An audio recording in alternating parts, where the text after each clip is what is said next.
Ladies and gentlemen, live on the Fuse UK. It's the one and only, the man of the hour, the man with the power, the man too sweet to be sour. He is your friend. He is my friend, but he's not the friend behind the person standing behind you. Luke,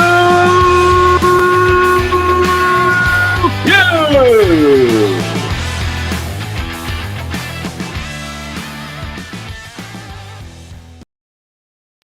Yes, people, what's happening? A nice one for coming back to the Fuse UK. It's much appreciated as always. We've got a special guest on the show tonight, former WBA boxing champion of the world and now current 165-pound welterweight BKFC world champion, none other than Austin, no doubt Trout. What's happening, mate? You good? I'm good, man. I'm very good. How you doing? Thank you for having me on. I'm very well. Thanks for coming on, mate. It's much appreciated for you giving me your time as always. I just wanted to. Can you hear me loud enough? I hear you good. How about my levels? Yeah, that's sound, mate. That's sound.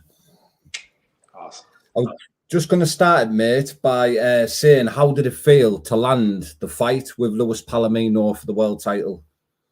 You know that all I needed was an opportunity. And now is the perfect opportunity for me. So when I was told I had the fight, you basically could have told me I'm the champion right now because I believe that I could achieve what I did. Yeah, definitely. And how did camp go for this fight? Like in your bare knuckle camps, is it much of a switch up to the camps you used to have in boxing? So yeah, there is a difference.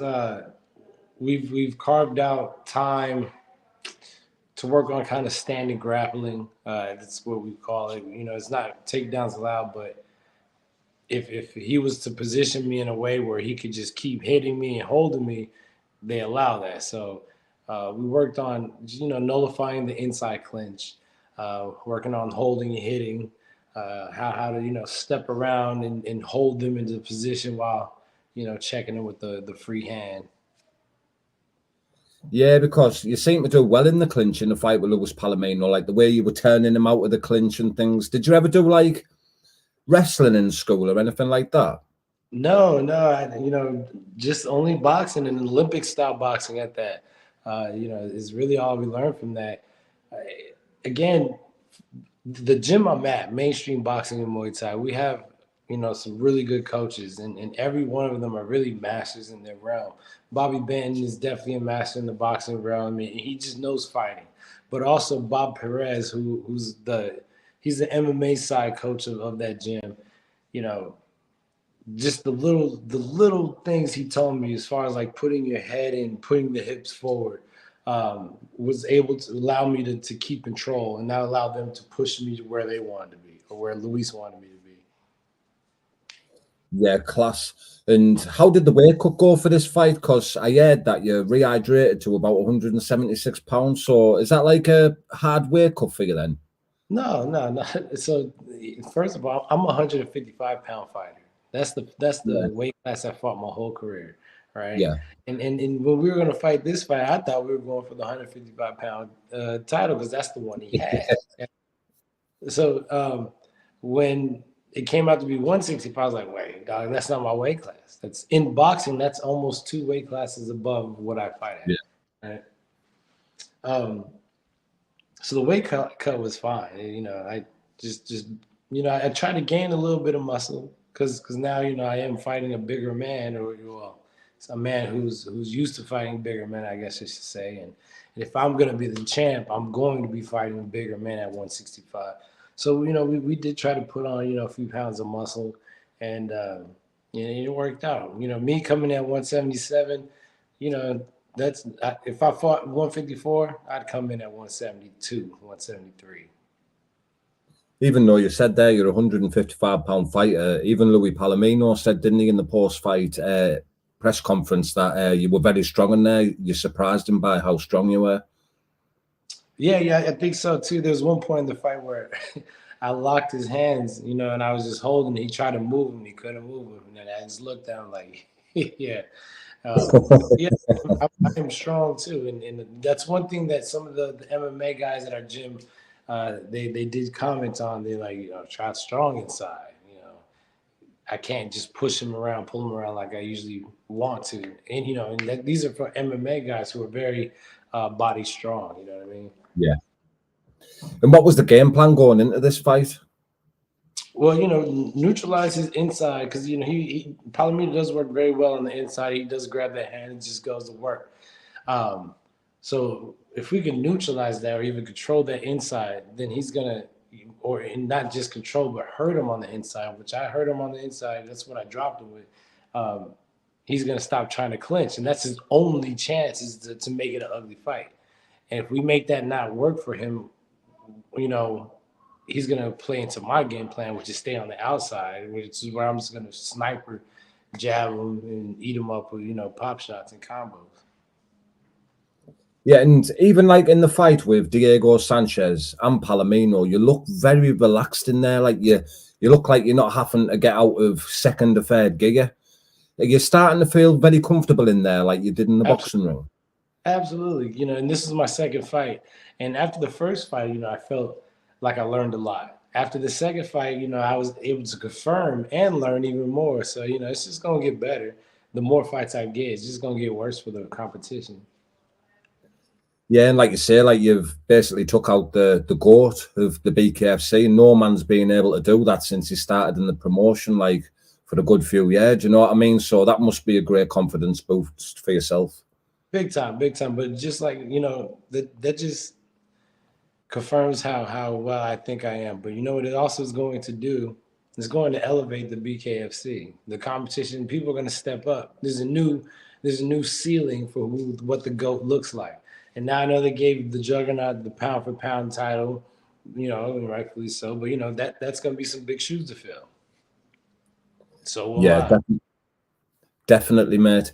I thought it was a bit mad, like in the background of things. I thought it was a bit crazy how people were underestimating you, like in this fight, like former WBA boxing world champion, the resume, like. Quite a few people underestimated you in this fight, didn't they? That must have, you must have thought, what the fuck? Yeah, honestly, my whole career, this is people wrote me off my whole career for no reason. I always was like, I can't believe, I was Olympic alternate. I won national. I've beaten this guy, that guy, this guy, that, and I'm still, but my whole career, I've always been kind of underestimated, which is fine. I'm comfortable in that position now. And not to mention, you bet on me, you usually win some when I'm the underdog. So it's been helping out my pockets. Keep underestimating me. When you see these fights, like when you first started watching the bare knuckle, because like some of these guys who were like even in the top 5 rankings in the BKFC, they'll admit themselves they're not the best technically. And like, did you look at this and think, I can get into this sport and just can take over? That's how I feel, and somebody's gonna make me have to fight. I'm sure it's coming, but even with so, I can fight. That's what people forget. Yeah, I'd like to box, and I got the technicality, but every time that they tried to fight me, I fought their ass, and they didn't want to fight me. They'd rather me just pop shot them to death instead of catch and let me knock them out in the fight. So.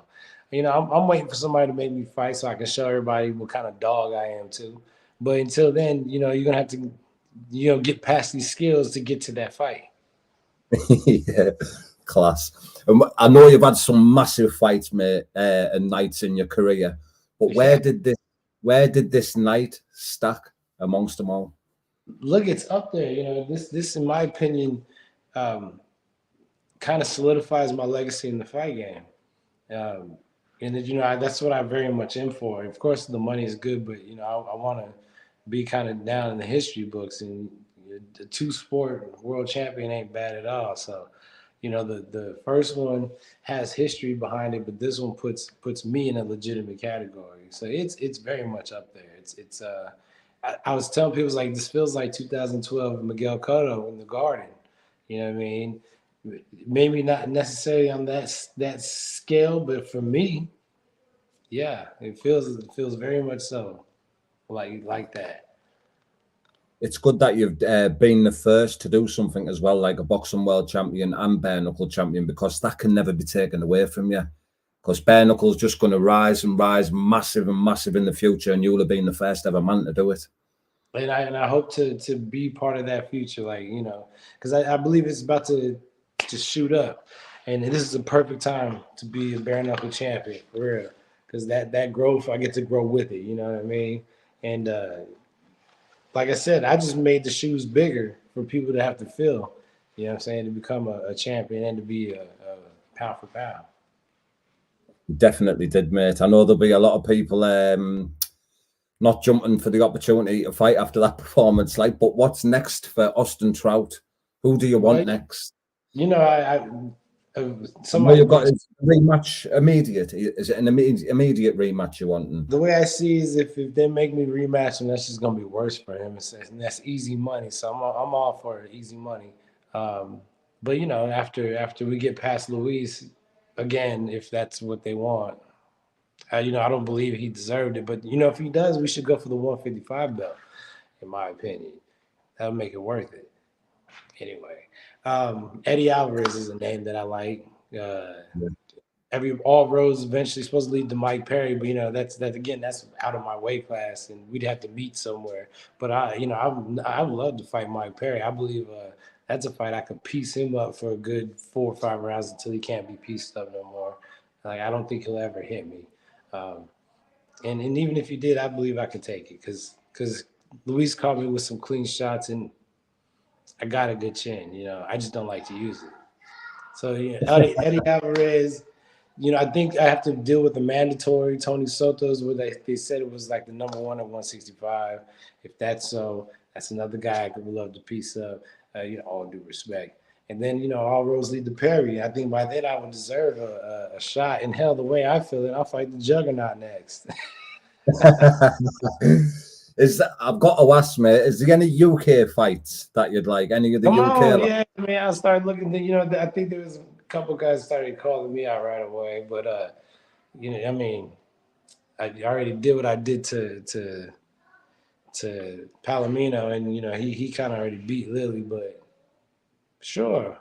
Let's come to the UK. Let's do a tour. Yes, mate, that would be sick. But I really appreciate you coming on tonight, Austin, and I hope you enjoy the rest of your day, mate. But before we wrap it up, is there anything else that you want to share? Any sponsors, shout outs, anything like that? Hey, shout out to USANA. They're my nutrition supplement company. Not my company, but the company that sponsored me. And I'm not here to really toot their horn, but I don't really get sick. You know, they keep me filled with everything I need. So big. Good stuff, mate. We'll stay in touch, mate, and hopefully we'll have some massive fight news soon so we can tell the fans. No doubt, man. I'll be ready. I'll be ready to announce it. Sweet, mate. Have a great day then, Austin, mate. I'll speak to you soon, pal. Laters. Ta-da, mate. Yes, people, nice one for joining there. Austin Trout, the welterweight champion of the world in the BKFC. Big shout out to RSD Transportation and Recoveries and Noir Boxing for sponsoring the podcast. Big up everybody for tuning in. The Fuse UK. Let's go.